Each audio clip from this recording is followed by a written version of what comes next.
This is Advisorpedia's Power Your Advice podcast, and I'm Doug Heikkinen. We're excited to welcome back Samantha Russell, the Chief Evangelist at FMG. And today we're going to talk about what trends have impacted marketing this year and how to use them in 2026. Sam has been around the planet this year, so we're going to get a world view on all this. Welcome back, Sam. Hey, thank you so much. My favorite podcast to be on. That's great because you're on like so many. Let's start with marketing trends from 2025. What major marketing shifts stood out this year for you for financial advisors, and which do you expect to carry the most weight going into the next year? I mean, I think we were all hit over the head with the frying pan with AI, just in general in all aspects, but with marketing, AI content generation on one side, and then AEO or answer engine optimization. How do you optimize your content for these AI tools on the other side, right? So using AI to make your content, and then how do you actually get found by these AI tools? Those were the two things we could not stop talking about, training people on, building into our tool. And I think going forward into 2026, it's just going to become even exponentially a bigger trend that we're all going to be paying attention to. So let's continue on with that AI thing for one more question. What's one practical step firms can take to future-proof their content for these AI search tools? Such a good question. So when you think about what does the search engines before, like Google, they wanted to give us a list of links. AI wants to give us a list of answers. And so when you're thinking about your content or your website, you want to be the most obvious answer to whatever the question is. So if someone is, looking for an answer to a very specific retirement planning question, you need to have your website structured in a way that would allow the chatbot to say, oh, this financial advisor has the answer right there, and they're trustworthy, and other people have basically vouched for this business. So to do that, number one, you need to format the content on your site in question and answer formats.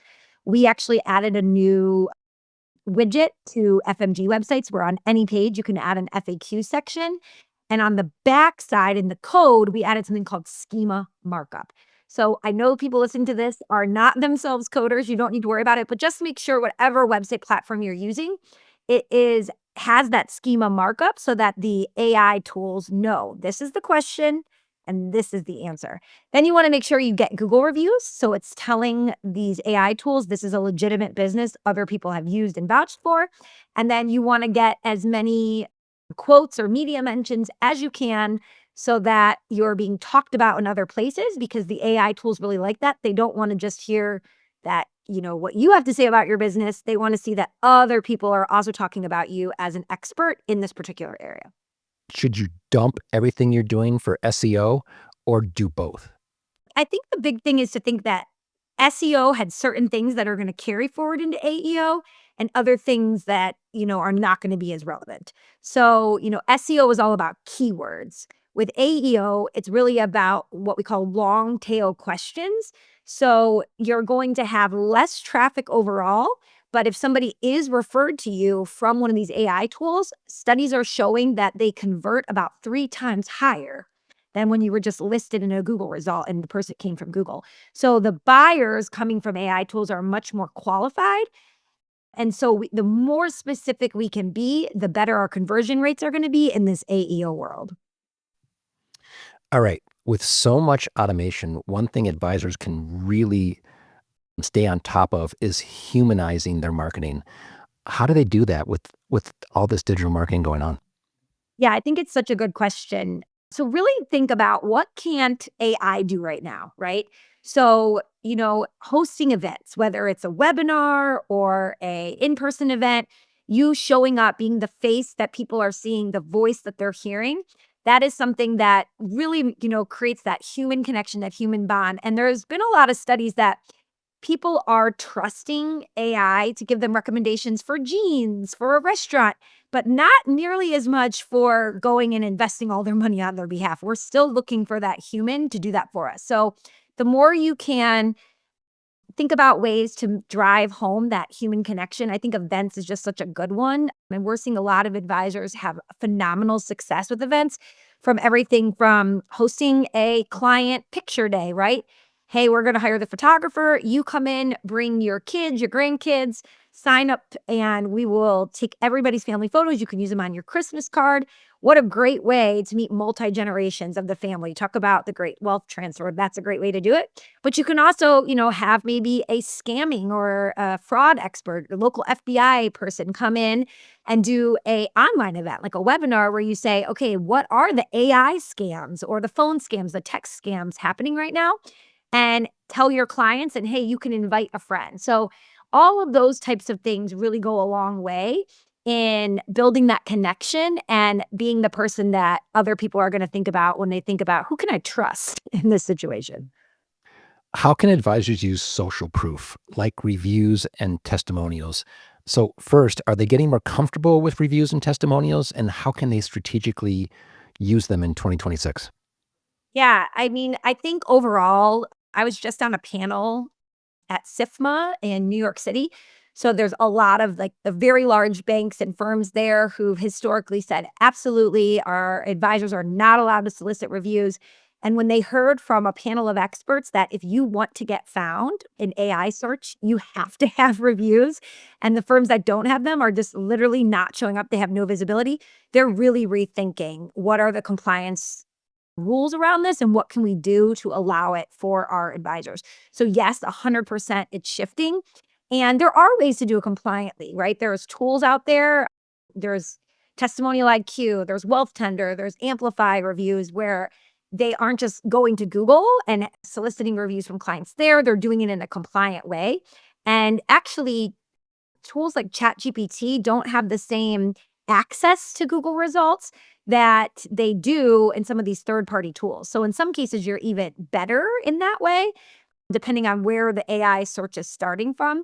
But when it comes from social proof, from like not the AI tool, but the eyes of the consumer, I don't know about you, I won't even book a hotel room without reading reviews, let alone if I'm going to choose somebody to hand over my life savings to, I want to read from other people and not just my one friend who's referred me. So as we see more and more advisors get the reviews, I also think the consumer is going to at some point think it's weird if your firm doesn't have any. Let's talk about social media evolution. Has there been any evolution in social media on platforms like LinkedIn, YouTube, and Instagram? And are they now being used as lead generation tools? 110%. I still see a lot of people saying, I don't get any leads from social media. So no advisors must be getting leads from social media.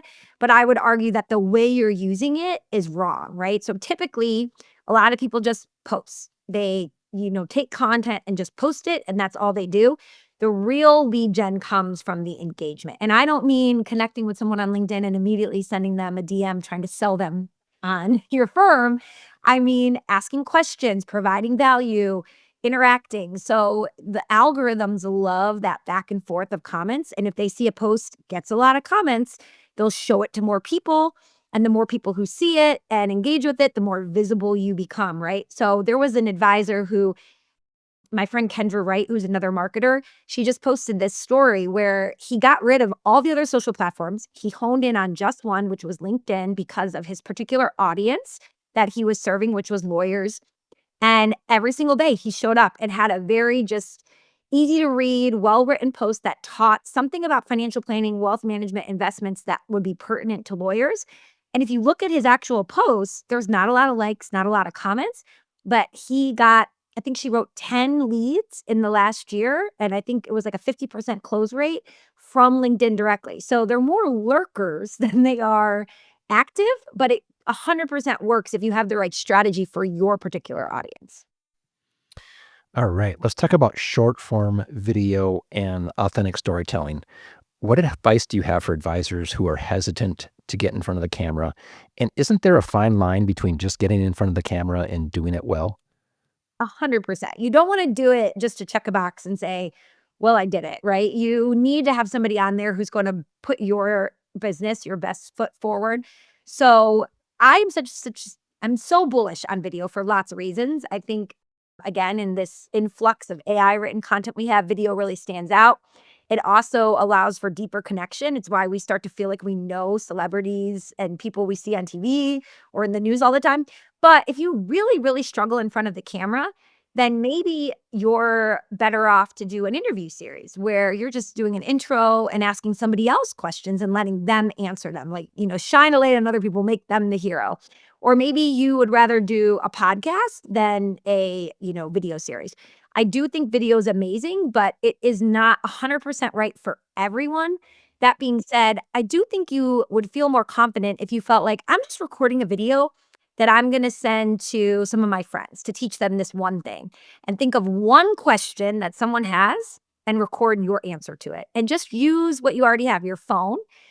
You can sit in front of a window that's well lit. You don't need any fancy equipment. Give your answer in 60 seconds in a really easy, language, using the language they would use. And that's a great place to get started and see if you can get comfortable doing that. Your first few takes are going to be terrible. And that's the point. If you don't look back at your first iteration and think, that was pretty terrible, then you started too late. All right, let's talk about content distribution and repurposing. I know there's a lot of people in my space who require contributors to just have their content on their platform only. I always say get it everywhere you possibly can. So, how can advisors make their content go farther in 2026? And what's your strategy for repurposing a single idea across multiple platforms without feeling repetitive and allowing them to let you do it? Which is also so funny that people are still feeling this because, what is AI doing? It's scraping everybody's website and regurgitating it. So if you still have that mindset, because I can remember even when content marketing first became popular, you probably remember this. People would say, well, I'm not going to give away my best strategies and ideas. People have to pay for that. And now we laugh at that and think, of course, that's the growth strategy is to give away your best ideas. People are still going to pay for the implementation. Of course, they could figure out how to do it themselves in 2025 if they spent all day watching YouTube and reading articles, but they're not going to. That's why they're going to pay you. And it's the same thing here. When you allow someone to redistribute it, you're tapping into a whole nother audience. So that is a wonderful thing, not a bad thing. I don't know how else to convince people other than just to say it's already happening, whether you're explicitly allowing it or not. The power of personalization. How can firms use technology tools delivered tailored personal marketing? Oh, this is one thing I'm really excited about right now. There's all of these different ways you can build AI agents to connect different workflows that you have. And that might be over the heads of some people listening to this. They're still just trying to figure out the best ways to, write an email with AI. And I 100% get that. But, we at FMG have built into our platform. Obviously, you can connect your CRM so you can import all of your lists. So imagine when somebody is in the system, they have all these different great articles that they can use for different groups. And they have a list of their clients that just live in California. And then they see, okay, there's all these devastating wildfires happening in California. So they go look in the library and they see, hey, here's an article all about insurance and the types of homeowners insurance you need and how it relates to natural disasters. So they take that piece, they put it into our AI system and they say, rewrite this to be specific to wildfires in California. Now they have a piece and they just send it to just the people that are in that California group, right? So it's just amazing what you can do with just a few clicks of a button right now. If you take the time initially to set up your CRM and your systems with groups so that you're classifying these different groups of people. So most people only really have prospects and clients. I really encourage people, get more specific, have people who are currently getting Social Security and not, people who are in the accumulation stage, people who've got kids, that are in high school or lower. Yeah, different groups. Maybe it's even people who have second homes or who love to travel big trips every year. You will be able to send them so much more personalized messages that they will want to read because they feel like they were intended just for them. All right, we'll end with your 2026 playbook, but we're going to have to narrow it down.